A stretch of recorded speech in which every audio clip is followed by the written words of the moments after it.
Me presento, yo soy la doctora Carmen Suro, soy médico especialista en ginecología obstetricia aquí en Ginemed y el día de hoy estoy con mi colega la doctora Lilian Macías, también médico especialista, y el día de hoy o la noche de hoy vamos a compartir con ustedes el tema de BPH. Nosotros pues definimos 7 puntos que consideramos muy importantes que deben saber sobre virus del papiloma. Este virus, bueno, pues es mucho más frecuente de lo que se imaginan y el objetivo de poder transmitir toda esta información es que usen esa información a su favor, que puedan prevenir, que puedan venir a hacer sus revisiones cuando corresponde y que si en algún momento tuvieran algún diagnóstico de este tipo, no sucumban en pánico, que sepan qué es lo que se tiene que hacer, ¿no? ¿Cómo estás, Lilian? Bien, hola Carmen, saludándonos, esperando que todos nos estén escuchando y que estén atentos y abiertos a la información. Como comentabas, es un virus con el que prácticamente nacimos y lo que queremos transmitir a las pacientes y a todos los que nos están escuchando es que es algo muy común, no es algo letal, no tienen que estar angustiados por hacer el diagnóstico y aprender a convivir con él y aprender a saber en qué momento tenemos que tratarnos. Sí. Pues parte de los 7 temas, de los 7 puntos que queremos tratar son los siguientes. ¿Qué es BPH? ¿Cuántos tipos hay? ¿Quién lo tiene? ¿Qué síntomas puedo desarrollar? ¿Cómo se diagnostica? ¿Cómo se trata? Y cómo se previene. Y creo que en esos 7 puntos podemos abarcar mucho. Hay un mundo de información.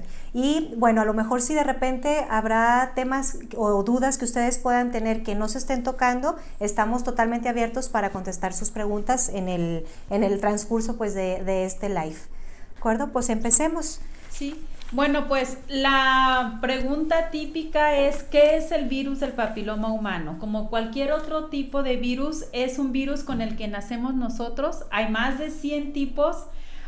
Es un virus que se puede transmitir en un 95% por vía sexual, pero no está relacionado tanto a la sexualidad. El virus del papiloma humano puede existir en todo el cuerpo, puede ser está en las verrugas o lesiones que tenemos en el cuello, puede estar en lesiones en genitales externos y lo que nos preocuparía saber es si hay enfermedad en el cuello de la matriz.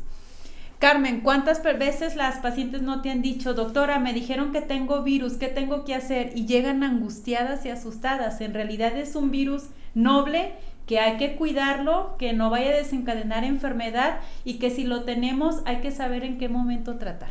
Así es. Pues en relación a lo que dice Lilian, estoy totalmente de acuerdo. Sí es considerado la principal enfermedad de transmisión sexual, pero no significa que sea la única vía de adquirirlo. Hay muchísimos tipos de virus de papiloma. Imagínense como una familia enorme de primos, tíos, abuelos, y habrá virus que son muy benévolos, muy inocuos, que no te generen mayor problema, y habrá otros que se comporten más agresivos. Aquí la importancia de hacer una detección es que se puede hacer un diagnóstico con enfermedad que se pueda revertir por completo, que esto no te va a generar ningún problema, ningún impacto a lo largo de tu vida, ¿no? Como ya decía, es un virus con el que el ser humano vamos a convivir toda la vida y desgraciadamente o desafortunadamente nosotras como mujeres estamos más susceptibles a desarrollar una enfermedad tan grave como un cáncer cervicuterino, pero la buena noticia es que es de los cánceres más prevenibles. Entonces asumamos que esto es algo con lo que hay que convivir, pero que podemos detectar, que podemos diagnosticar, que podemos tener algunas conductas que puedan favorecer el no desarrollo de la enfermedad. Vamos a portar el virus, pero tener el virus no significa que vayamos a tener enfermedad forzosamente, ¿no? Algo importante saber sobre el virus del papiloma humano y más que nada en la definición, Carmen, es si tengo el virus, ¿qué relación tiene conmigo o cuestiones culturales? Que es un tema sumamente importante y que las pacientes vienen angustiadas. Tengo el virus, ¿de dónde lo contagié? Se me contagió, ¿cómo es que lo adquirí? Y como el 95% de las veces es por vía sexual, lo relacionan a algo cultural. Si tengo el virus, soy muy promiscuo. Y es algo que nosotros queremos demostrarles o decirles que no es así. Puede ser que hayas nacido con el virus desde antes de que hayas tenido o hayas nacido, o puede ser que se haya transmitido por medio del vientre, por medio de la placenta, por medio de la sangre o por un contacto sexual. ¿Cuándo se contagia? Pues tampoco lo podemos saber porque es un virus que siempre está con nosotros, nada más la importancia de detectarlo. No sé si te ha llegado pacientes que siempre te dicen, es que tengo el virus, estoy mal o tengo que hacer algo más. No, ¿cuántas tenemos pacientes que han tenido múltiples parejas sexuales y están sanas y no tienen el virus, y otras pacientes que han tenido una sola pareja y desarrollan cáncer? Eso ya no depende de la cuestión qué tan promiscuos o cuántas parejas podamos tener, que no es algo que no tenemos que tomar en cuenta, pero no es algo principal. Así es, yo creo que, como dices, Lilian, culturalmente tienen al virus satanizado, ¿no? Como si fuera solamente una enfermedad que se pudo adquirir por malos hábitos sexuales. Entonces ahí sí hay que como cortar estos prejuicios. Y además eso genera también como vergüenza, temor, no se comparte, nadie, o sea, gente que pueda tener el diagnóstico, no se lo dicen entre amigas, no se lo dicen a su pareja incluso, por el temor de lo que puedan pensar, cuando realmente el prejuicio es totalmente aislado a lo que realmente quiere decir la enfermedad. ¿Por qué hablamos de todo esto? La incidencia de virus nos dice que en México del 80 al 90% de las mujeres vamos a ser portadoras de este virus a 5 años de haber iniciado vida sexual. Pero como bien dice Lilian, incluso podemos adquirirlo en el canal de parto de nuestras mamás siendo recién nacidos y no desarrollar enfermedad hasta la etapa adulta. Hay estudios de adolescentes, de niñitas que jamás han tenido un contacto sexual y se encuentra una incidencia de hasta el 30%. Entonces yo siempre les digo a mis pacientes, no importa cuándo lo adquiriste, no importa cómo lo adquiriste, porque la realidad es que nunca vamos a poder saberlo. Claro que también nuestras conductas sexuales pueden favorecer el que empeore o que desarrollemos una enfermedad grave a que si tenemos buenas conductas sexuales. ¿A qué nos referimos con esto? Cuando nosotros podemos portar un virus como el 90% de las mujeres, no vamos a suponer que de verdad todas lo tenemos, pero no todas desarrollamos enfermedad. De ese 90%, si yo tengo conductas sexuales de riesgo, es decir, si tengo múltiples parejas sexuales, si inicié mi vida sexual a edad temprana, si tengo alguna pareja de muy alto riesgo, que es decir, que mi pareja tenga múltiples parejas sexuales o que se involucre con sexoservidoras, cositas de este tipo, ¿cuál es el riesgo para mí más alto? Que yo pueda tener una coinfección. ¿Qué quiere decir? Que pueda tener más de un tipo de virus de papiloma. Como les dijimos, hay un montón. Entonces podemos portar más de alguno, y aquí es cuando los virus se pueden comportar más agresivos y es cuando tenemos más posibilidades de desarrollar enfermedad grave o un cáncer cervicuterino. Entonces sí es importante pues tener buena cultura de la sexualidad. La sexualidad es bellísima, vivida con responsabilidad, pero no significa que si nosotros no tenemos nunca actividad sexual, nunca en la vida vamos a desarrollar enfermedad por virus de papiloma, ¿no?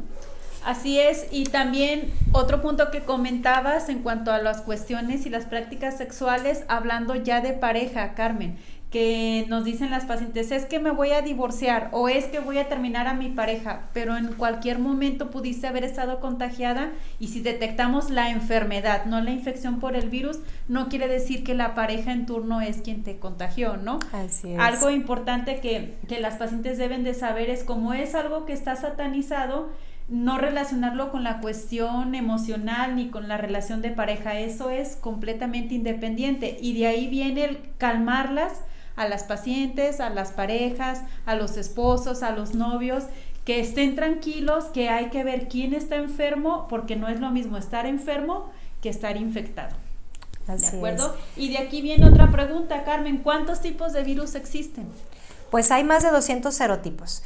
De todos estos 200 serotipos, hay virus que les gusta más afectar la piel, hay otros virus que les gusta más afectar mucosas, y de estos se dividen en subgrupos: virus de alto riesgo, virus de bajo riesgo. ¿Qué quiere decir?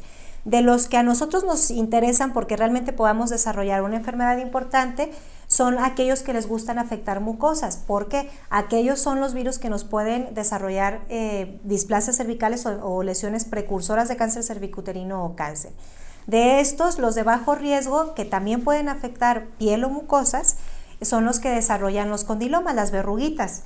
que las verruguitas pues se ven feas y van a contagiar, pero estas no van a evolucionar a una enfermedad grave, y entonces pues ¿qué hay que hacer? Tratarlas, quitarlas y evitar que vuelvan a salir, ¿no? Entonces, bueno, habíamos comentado, hay muchos serotipos. La coinfección es que tengamos más de 2 serotipos, pueden ser de bajo riesgo, pero si están juntos pueden comportarse agresivos, o tener uno solo de alto riesgo. Los de alto riesgo son muchos, son varios, pero los más importantes son 16 y 18, que son los responsables del 70% de los cánceres cervicuterinos. Entonces, ¿de dónde viene la importancia de saber cuál es el tipo de virus que yo pueda aportar? Pues de eso va a depender qué tanto riesgo tengo de desarrollar una enfermedad grave o no. Entonces, bueno, de ahí hablábamos ya, ¿quién lo puede tener? Pues el 90% de las mujeres somos portadoras. Como dice Lilian, el ser portadoras no significa que vamos a desarrollar enfermedad. La estadística nos dice, sí, 90% podemos portarlo, pero de ese 90% solo el 30% desarrolla enfermedad, y de ese 30% solo el 10% puede evolucionar una enfermedad grave. ¿Qué es lo importante? Detectarlo a tiempo, porque una vez detectado podemos revertir completamente. ¿El virus se cura? No, Carmen, esa es la pregunta. El virus no se cura, igual que todos los virus que hemos tenido o han pasado por nuestro cuerpo. El virus del papiloma humano se detecta y se controla. Una vez que hacemos el diagnóstico, hay que ver si este virus nos está enfermando, y la enfermedad sí la podemos curar, pero el virus no. ¿Qué hacemos con el virus? Lo dormimos. Nada más lo controlamos y lo mantenemos dormido todo el tiempo a través de las revisiones. De ahí me surge una pregunta para el público y también para explicarles. ¿Quién lo transmite? ¿El hombre o la mujer? Pues hay que también ver si hay lesiones o condilomas o verruguitas activas. Es cuando el virus está enfermando y se puede contagiar. Pero uno puede ser portador del virus sin que tengamos enfermedad, sí. No se cura. Eso es algo que debe de quedar siempre claro, pero sí se cura la enfermedad que produce el virus. Como el cáncer, si lo detectamos a tiempo, curamos el cáncer y al virus lo dormimos. Cuando quitamos las verrugas, cuando quitamos los condilomas, curamos la enfermedad, pero dormimos al virus. ¿Y cómo lo dormimos? Pues aumentando nuestro sistema de defensas. Y algo bien importante que mencionaste, ¿quién contagia? ¿Los hombres, las mujeres? ¿Quiénes son? Los dos podemos llegar a contagiar el virus del papiloma. Aquí, ¿cuál es la desventaja para nosotros? Que los varones en su mayoría son portadores, pero no desarrollan enfermedad. Entonces ellos no tienen síntomas, no se les ve condilomas, no se les ve absolutamente nada, y no significa que no lo tengan. Y eso también a veces genera un problema de pareja, porque ellos dicen, es que yo no tengo nada, estoy completamente sano, y resulta que a ti te están detectando una lesión. Entonces, no significa que los varones no tengan el virus, significa que no desarrollan enfermedad. Nosotras como mujeres también lo podemos portar siendo totalmente asintomáticas, no teniendo ninguna enfermedad, pero habrá momentos en los que tengamos actividad viral sin darnos cuenta, y es cuando podemos llegar a contagiarlos. Entonces, yo creo que aquí la importancia de comentar todo esto es: hay que dar por hecho, porque la estadística lo dice así, que todos podemos ser portadores del virus, y entonces protejámonos. Si tenemos una pareja estable, si somos monógamos, si es la pareja con la que vamos a convivir toda la vida y queremos compartir hasta el virus del papiloma, pues adelante, pero que ustedes sepan que ya va a ser tu pareja estable. Así es. Si no es una pareja estable, o si todavía están en ese proceso, o que no puedan asegurar que hay una relación monógama, no dejen de protegerse, síganse poniendo preservativo, que reduce mucho el contagio, pero no nos exime, no completamente. Otra pregunta que nos surge es si tiene síntomas, porque preguntan las pacientes, ¿tiene síntomas el virus? Pues la verdad es que no. Cuando hay síntomas y tenemos un virus de bajo riesgo, que son las verrugas, vemos nosotros las lesiones, pero en realidad si hay síntomas para saber que hay virus, no.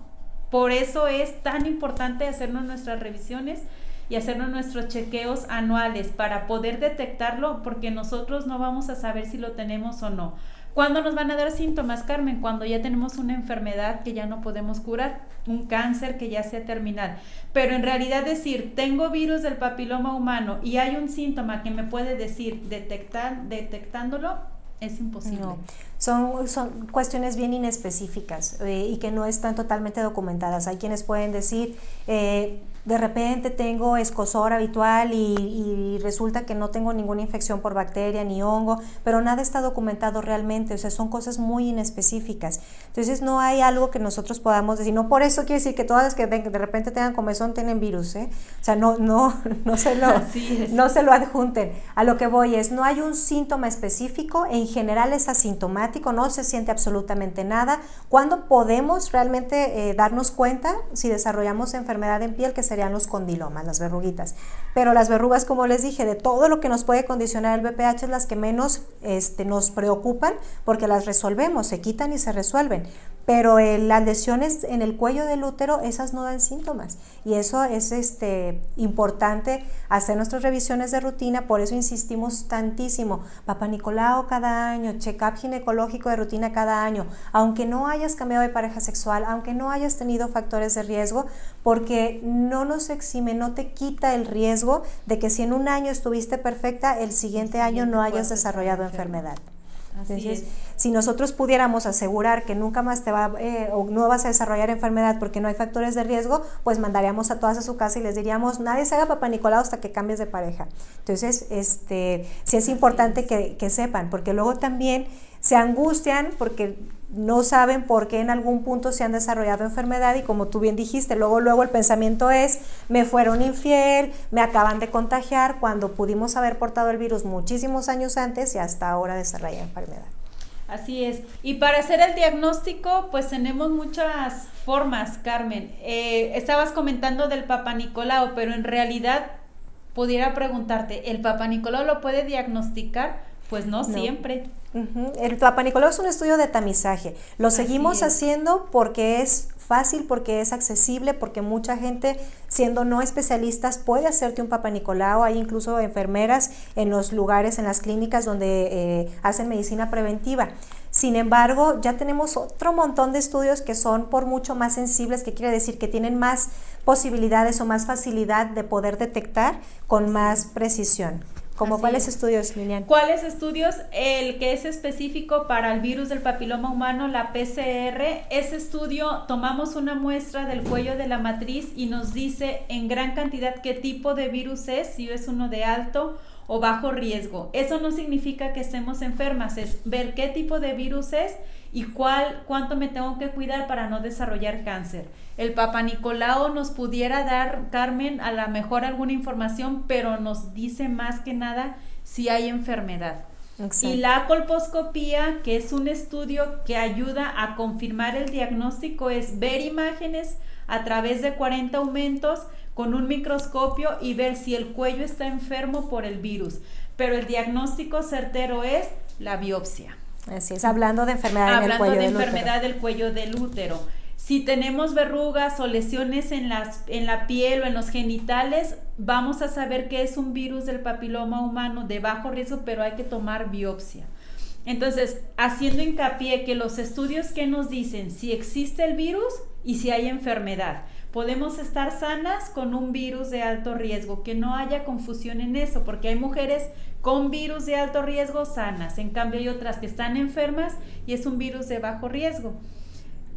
¿Cómo ves, Carmen? ¿Qué otra cosa podemos decirles? Pues en base a eso, qué bueno que comentas que podemos desarrollar enfermedad con virus de bajo riesgo y hay mujeres con virus de alto riesgo sin enfermedad. ¿Por qué es importante saber esto? Porque también de esto va a depender mucho los tratamientos. Si una paciente sana que tenga el virus, pues no necesita tratamiento, no hay enfermedad, aunque sea portadora del virus. ¿Qué indicaciones tendría una paciente donde se detectó un virus de alto riesgo? Que mantenga bien fuerte su sistema inmunológico, que genere un ambiente hostil para que el virus no tenga ganas de replicarse, que se mantenga apagado. ¿Y cómo se genera un ambiente hostil? Muchísimos antioxidantes y el cliché de la vida saludable, alimentarse sanamente, dormir bien, no fumar, importantísimo. Importante. La combinación perfecta para desarrollar enfermedad por virus de papiloma es el tabaco con el virus. Y el estrés también. Entonces, pues no es más que el cliché de la vida saludable, la manera en la que podemos limitar que un virus se replique y que se pueda apagar. Pero si tenemos, por ejemplo, una paciente con un virus de bajo riesgo, pero una lesión de grado moderado, quiere decir que hay un desequilibrio ahí. El virus no es tan agresivo, pero su cuerpo no está defendiéndola adecuadamente. Entonces, depende mucho del grado de enfermedad, el tipo de tratamiento que se va a dar. Y con esto es bien importante que ustedes sepan, las lesiones que genera el virus de papiloma, en la mayoría las detectamos siendo de bajo grado. Las lesiones de bajo grado en pacientes jóvenes, más del 50% se limitan solas, sin necesidad de intervenciones. Entonces, no sé si ustedes, alguna de ustedes que haya tenido la experiencia de algún diagnóstico de lesión de bajo grado, que nos comportamos nosotros como médicos de manera muy conservadora. Nosotros decimos, primero hay que quitarlo porque eso se va a volver un cáncer. No. Tienes muchas posibilidades de que tu cuerpo solito limite la enfermedad. Hay que darle oportunidad a tu cuerpo. Hay que vigilar, eso sí, porque sí hay posibilidades de progresión, pero si te mantienes con el virus apagado, si logramos apagarlo, esa enfermedad va a regresar. Así es, y tomar en cuenta que la mayoría de las pacientes que están en contacto con el virus, Carmen, son más jóvenes. Entre más jóvenes somos, tenemos más experiencias sexuales y es más fácil que nos podamos contagiar. Sin embargo, es menos probable que nos podamos enfermar. Entonces, si ya hicimos el diagnóstico de infección por virus o enfermedad, siempre ser más conservadores y realizar tratamientos cuando se necesiten. O de repente que las pacientes sienten mucha angustia y te lo solicitan, ahí el tratamiento es distinto. Es decir, yo tengo una lesión de bajo grado, la puedo autolimitar sola, pero no la quiero tener. Ahí ya sería un tratamiento porque la paciente lo desea. Y eso es importante porque luego de repente lucran mucho con el virus. Uh-huh. Tienes virus, te tenemos que quitar esto con cirugía láser o con cirugía ablativa. Y las pacientes con la angustia y el miedo de poder desarrollar cáncer, luego aceptan los procedimientos que a veces no son necesarios. Así es, y muchísimas pacientes, o sea, yo les puedo hablar de mi experiencia profesional, muchas pacientes limitan la enfermedad solas. A muchas pacientes las das de alta, es un proceso largo y es un proceso, yo siento que más de como de aceptación, porque es como tu oportunidad de cambiar hábitos. O sea, si estás teniendo una vida con malos hábitos, yo lo veo así, tienes un diagnóstico de esto, pues el tratamiento depende todo de ti. De ti. Entonces es mucho aceptar, sí, bueno, tengo una enfermedad y yo me la tengo que tratar con muy buenos hábitos. Es una manera de volver a apapachar a tu cuerpo y decirle, pues te voy a apoyar para que puedas limitar esto solo. Y lo logran, de verdad lo logran. Tengan la confianza de que sí se puede lograr curar una enfermedad por virus de papiloma. Así es. Y ahí viene la otra pregunta de cómo podemos prevenir la infección por virus del papiloma humano. Si no lo hemos adquirido, bueno, hay que cuidarnos en las cuestiones sexuales, usar preservativo. Como bien dijiste, Carmen, el condón no absorbe por cierto la enfermedad, pero el virus es un poquito más pequeño que lo que es los poros del condón, pero sí limita la carga viral. Si te van a contagiar con 20,000 tipos de virus, puede ser 1,000 cargas viral. Pero que sepan las pacientes que el preservativo ayuda. Sí protege. Otras cosas que pueden prevenir en los varones, sobre todo, es la circuncisión. Es como una vacuna para ellos, más bien para protegernos a nosotras. Porque como dijimos antes, los varones en su mayoría solo son portadores y no desarrollarán enfermedad. Entonces la circuncisión, porque es un factor protector para nosotros, porque ellos pueden tener un reservorio de virus en los plieguecitos del prepucio, y si ya no que existen esos plieguecitos, la posibilidad de que guarden VPH es mucho menor. Entonces, bueno, para que también lo tomen en cuenta. Y por último, algo que también, hablando de prevención, pues está la vacuna. Existe la vacuna, vacúnense. Antes se creía que la vacuna, cuando recién empezó, que solamente se tenía que aplicar en adolescentes que no hubieran tenido contacto sexual. O sea, era como, antes de que estés en contacto con el virus hay que vacunar. Sí ayuda, sí protege, por supuesto, pero ahora ya se sabe que se puede vacunar a cualquier persona antes de los 60 años, sobre todo, incluso después no les va a pasar nada, pero sí favoreces mucho antes de esta edad, incluso en pacientes con lesiones activas o con un cáncer cervicuterino. Claro que no es tratamiento, claro que esto no va a curar la enfermedad, pero sí mejora el pronóstico porque fortalece tu sistema inmunológico, porque aumentas la cantidad de anticuerpos que son como nuestros soldaditos que van a protegerte en contra del virus. Entonces es como si aumentaras 3 veces más la cantidad de soldados que cuando el virus se quiera activar van a poder atacar y poder apagar, ¿no? Sí, y que no le tengan miedo a la vacuna, que el hecho de vacunarse no las va a hacer propensas a que les vaya a dar cáncer. Las vacunas están hechas con virus que han sido demostrados que causan cáncer. Entonces, si yo me vacuno y tengo anticuerpos, es menos probable que si me da un virus o me contagio de un virus de alto riesgo, no vaya a desarrollar cáncer. Así es. Y perdón, Sí. la pregunta obligada es, si yo ya tengo el virus, ¿me puedo vacunar? Claro que sí, porque Sí. no es una vacuna que te proteja contra el VPH, es una vacuna que te protege contra el cáncer cervicuterino. Es decir, es una vacuna que te va a reducir la posibilidad de desarrollar cáncer cervicuterino. Entonces, claro que sí, aunque tengas ya un diagnóstico de VPH, sí eres favorecida si te vacunas.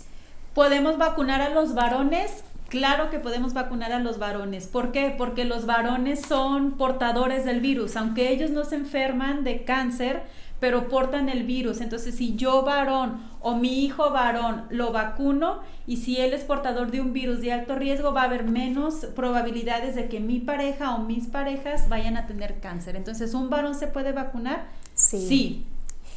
Así ¿Una es. mamá se puede vacunar? Sí, y una adolescente también se puede vacunar. Entonces, saben que las vacunas previenen enfermedades, previenen la muerte y las tenemos a la mano. En medio institucional, en medio privado las tenemos a la mano. Entonces, solo es cuestión de informarse un poco más y no temerle. Así es. Pues tenemos preguntas. Tenemos muchas preguntas, vamos a ir contestando. Yo creo que ya contestamos esta. Dice que hay de cierto que existe una vacuna.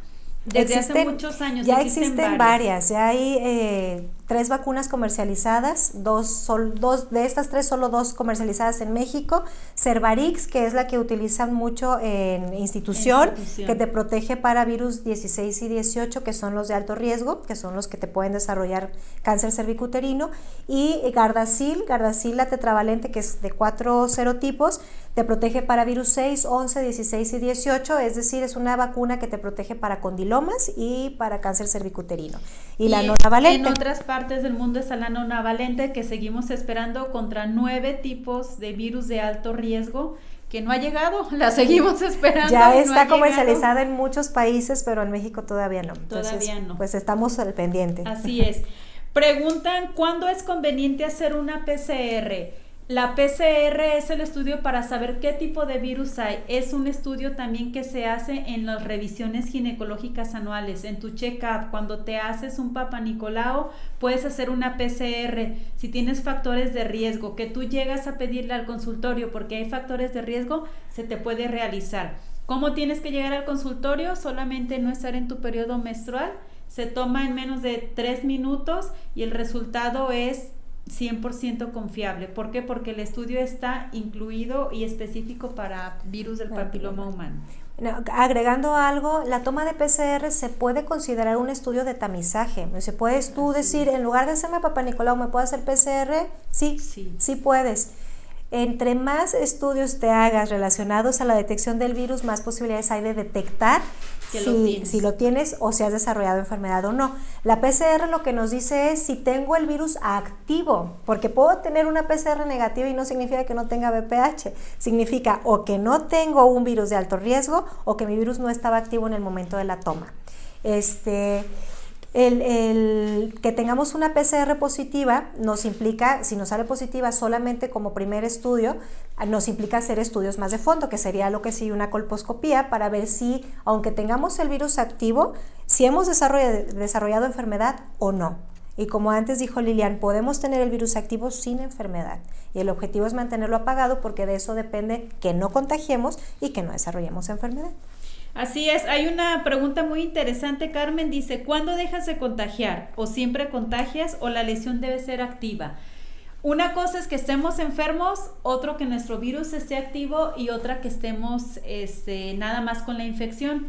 Si hay enfermedad, la enfermedad la curamos. Y una vez que la curamos, el virus se duerme. Si el virus está dormido, con tu sistema de defensas, con el ejercicio, con los antioxidantes, tú ya no contagias, pero mientras estés enfermo, que la lesión es en el cuello, que tengas lesiones de verrugas en tus genitales externos, tú estás contagiando a otras personas. Entonces es cuando el virus está dormido y ya no se detecta. Así es. Otra pregunta, Carmen dice, ¿se puede tener un parto normal con este virus? Es una pregunta muy común y sí. que también se lucra mucho con eso. Así es. Sí se puede tener un parto vaginal siendo portador del virus. ¿De qué depende? Acuérdense que el ser portador no significa que tengamos enfermedad. Entonces el virus se puede mantener dormido y tú tener un parto perfectamente normal. Podemos tener actividad viral, podemos tener virus activo o lesiones, como por ejemplo condilomas en área genital, pero si no están dentro del canal, podemos intentar un parto, claro, con sus medidas y con todo. De repente, pues por supuesto que a todos nos preocupan muchas situaciones en relación a un bebé recién nacido y demás, y a veces la mamá por seguridad o por tranquilidad más bien, dice yo preferiría una cesárea. ¿Se puede? Claro que se puede, no hay una contraindicación para hacer una cesárea, pero tampoco significa que sea una indicación absoluta si hay virus en área genital para un parto. ¿Cuántas mujeres jamás en su vida se hacen un Papá Nicolau ni una revisión y tienen un montón de bebés y que muy probablemente en algún momento de su vida tuvieron actividad viral y los bebecitos están completamente sanos? Sanos, exactamente. Otra pregunta, ¿con qué frecuencia se recomienda vacunarse? Depende en qué momento te pusieron la vacuna y cuál es la que te pusieron. Si es la que es nada más 2, que es la Cevarix, son 2 dosis. Y si es la de Gardasil, que son de 4 virus, son 3 dosis. La primera aplicación a los 2 meses y a los 4 meses para completar 6. Depende de qué tipo de vacuna. Si ya tuviste la primera aplicación, ya no es necesario que te vuelvas a vacunar otra vez. Y en pacientes adolescentes que no han iniciado vida sexual, el esquema es de 2 vacunas nada más, no 3. Así es. Y también preguntan que si una persona, un adulto mayor con virus del papiloma humano debe de seguir un tratamiento. Si es una persona adulto mayor que ya no tiene sangrados, que ya no regla, pero estuvo en contacto con el virus o estuvo enferma, eso es importante, hay que seguir vigilándolas en cuanto a estudios de tamizaje. Pero si no tuvo ningún contacto con el virus y está sano, una vez que termina su etapa reproductiva, que ya no viene el periodo de menstruación, si no hay contacto con el virus o no tiene relación, hay que estarla vigilando nada más, dice la norma oficial, cada 3 años. Así es. Que yo le sugería, o sea, por norma sí, cada 3 años, pero por la incidencia, nosotros seguimos revisando cada año. Cada año. No sé qué otra pregunta tengas, Carmen. Sí, estoy intentando verlas acá, pero no las veo, no las encuentro. Perdón. Ok, ¿con qué frecuencia es recomendable vacunarse? Que ya es lo que comentó Lilian. ¿Cuándo dejas de contagiar o siempre contagias? Esta pregunta es bien interesante. Yo siempre les pongo el ejemplo de los fuegos labiales. Es otro tipo de virus, se llama herpes virus. Muy práctico. Pero cuando alguien tiene el fuego ahí, cuando tú le ves la lesión del fuego en el labio y lo besas, te vas a contagiar. Cuando no hay lesión, si no tiene actividad viral, es decir, ya ven que cuando va a salir el fuego empiezan a sentir síntomas, poquita comezón, cositas así, ahí no ves la lesión, puedes llegar a contagiarte sin que haya nada. Pero si está totalmente sano, no significa que esa persona no tenga el virus, tiene el herpes ahí oculto, está dormido. Tú puedes besar a esa persona y no te vas a contagiar. Entonces, ¿qué quiero decir con todo esto? No todo el tiempo vamos a ser contagiosos si somos portadores del virus. Podrá haber momentos en los que tengamos actividad viral, o sea que el virus sí se activó, dejó de estar dormido, pero no desarrollamos enfermedad y no nos damos cuenta y en ese momento podemos llegar a contagiar. Por eso es tan importante prevenir y por eso es tan importante ser monógamos y ponernos el preservativo y todo esto, porque hay momentos en los que no hay manera de saber que hay actividad viral y podemos contagiar o nos pueden contagiar. Y cuando sí es seguro que estamos contagiando es cuando tenemos las lesiones activas. Hay otra pregunta que comentan, ¿tomar vitamina D ayuda a mantener al virus en cargas bajas?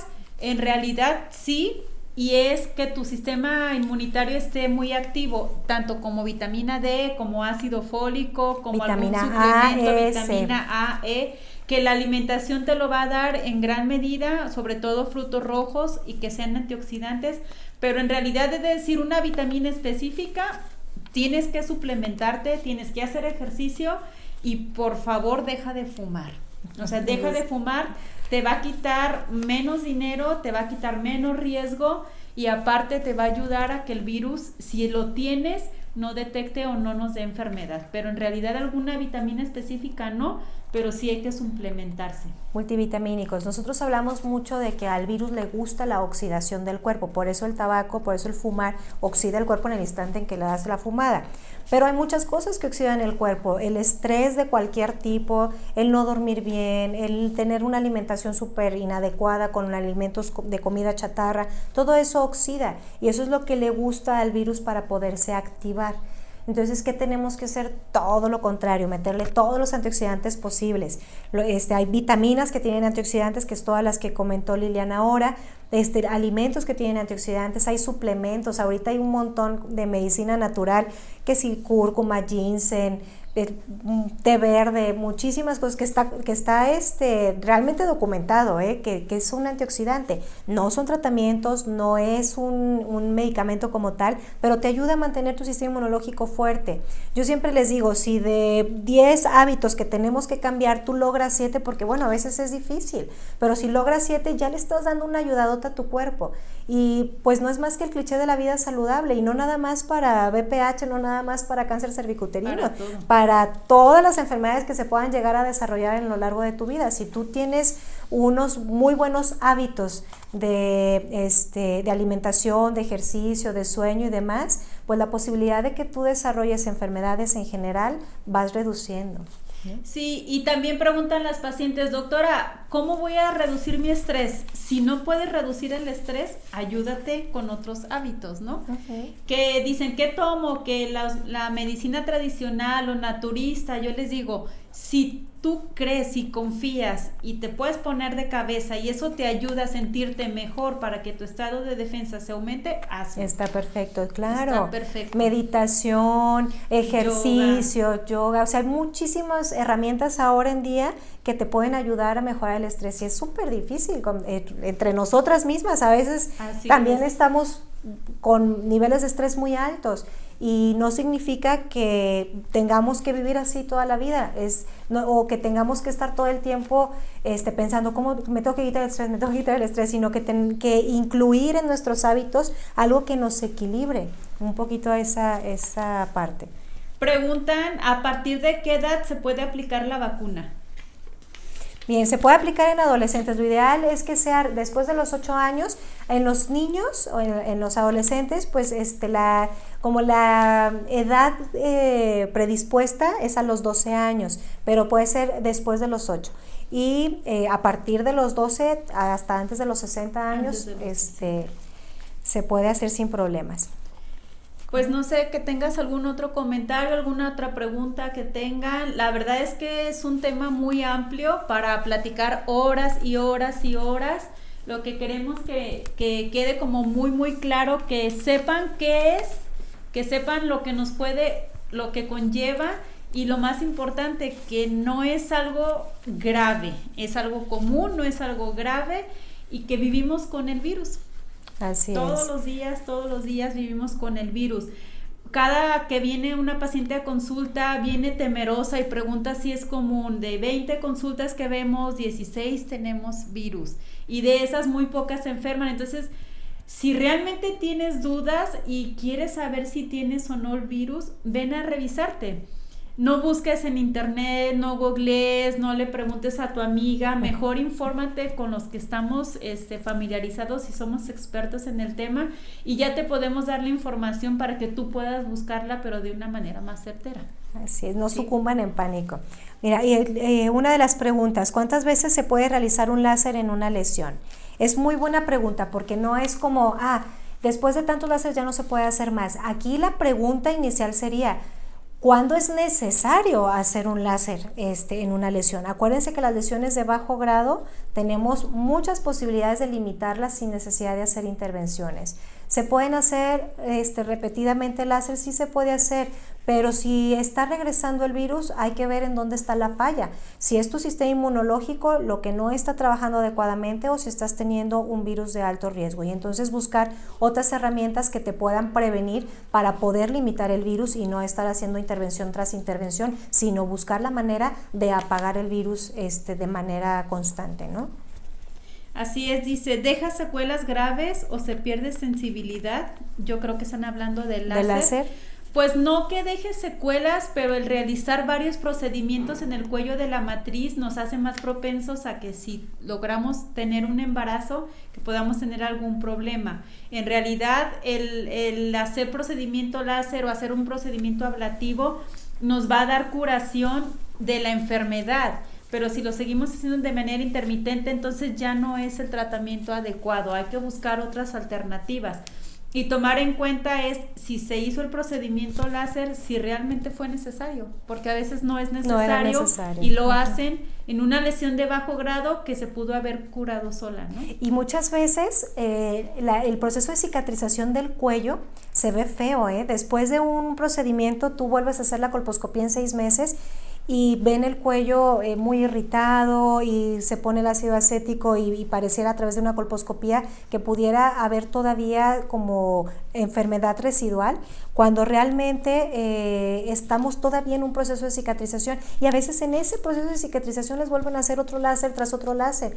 Hay que darle tiempo al cuerpo de curar también. Entonces sí valdría la pena, o sea, que si se van a hacer intervenciones, lo hagan con expertos, con gente que realmente tiene adiestramiento especial en este tipo de cosas, y que si te lo vamos a proponer es porque realmente lo necesitas, ¿no? Y como última pregunta, la última pregunta dice, una vez vacunada una niña, ¿cuánto tiempo dura la vacuna o se tiene que estar vacunando seguido? No, pues ya una vez que se haya aplicado el esquema completo ya no es necesario, pero recuerden, aunque la hayan vacunado, hay que prevenir. Así y utilizar el preservativo, porque no nos exponemos más que a otro virus, y sí tomar en cuenta que aunque estemos vacunadas, nos podemos enfermar. Acuérdense que no es una vacuna contra el VPH, es una vacuna contra el cáncer cervicouterino. Podemos adquirir otros tipos de virus de papiloma, pero estamos protegidos con la vacuna contra los más agresivos, por decirlo así. Y bueno, nada más decir, la vacuna, como tú dijiste, no necesita refuerzos. Una vez vacunado, un niño o un adulto con un esquema completo, eso sí es bien importante, que tengan el esquema completo, no se necesitan hacer refuerzos más adelante, ya están protegidos de por vida. Así es. Y ya para despedirnos, creo que había una última pregunta de que si hay más estudios de laboratorio para detectar enfermedades de transmisión sexual. Sí hay, se pueden hacer en sangre, hay que solicitarlos en una consulta si tenemos factores de riesgo, pero específicamente para el virus se debe de hacer una PCR. Pues creo que nos faltó tiempo, Carmen. Ay, sí, podríamos echarnos toda la noche con preguntas y con respuestas. En una consulta podemos disipar muchas dudas, y creo que el comentario final de Carmen y yo es: vengan a revisarse, vengan a hacer sus estudios de escrutinio, no teman, no tengan miedo a lo que podamos encontrar. Si detectamos algo, saber que no estemos enfermas, y si estamos enfermas, aceptar que está bien y tratarse. Así de sencillo. Así es. Sí, yo creo que lo que queremos, lo que les dije al principio, poder adquirir la información para usarla a nuestro favor. El tener el virus de papiloma, igual que el 90% de las mujeres, no te va a condicionar un impacto en tu vida si se detecta y si se limita a tiempo. Y pues nada más, cuídense, prevengan, vacúnense. Y revísense sobre todo, y no fumen.